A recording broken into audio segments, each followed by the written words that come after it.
Tomorrow, the party is over, and Texas leaders have a lot to figure out, in part because the low gas prices we've come to enjoy are impacting the state's economy. Today, we learned another Houston-based energy company will cut employees, and more could come in the next few weeks. As KXAN's Sophia Beausoleil explains, that could have a ripple effect outside of oil country. This company focuses on the average, mostly on the average person. With a buff here and a wipe there, limo driver David Moose wants customers to feel like celebrities without the sticker shock. We do wine tours, and we can go from Austin, do a wine tour in Fredericksburg, and come back and use on the same tank of gas. Limos of Austin says plunging gas prices have helped keep costs down and rates reasonable.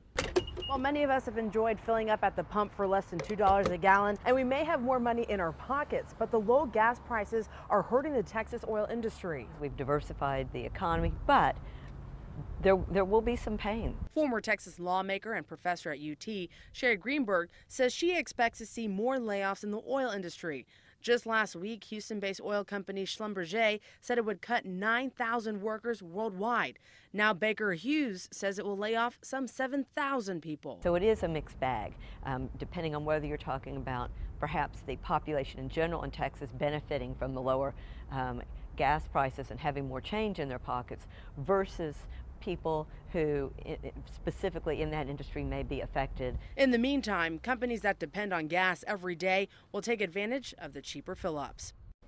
Sherry Greenberg says we'll have to see how this translates into how much legislators have to spend this session. So how much money are we talking about?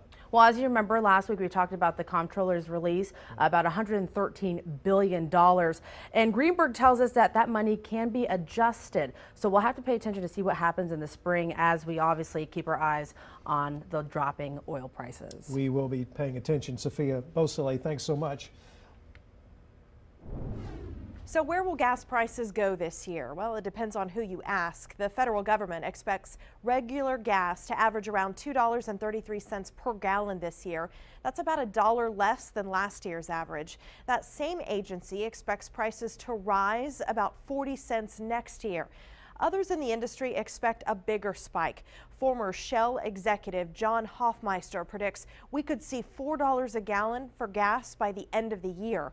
Hoffmeister says the glut of oil production we're seeing right now is only about 1 million barrels of oil a day, and that won't last long.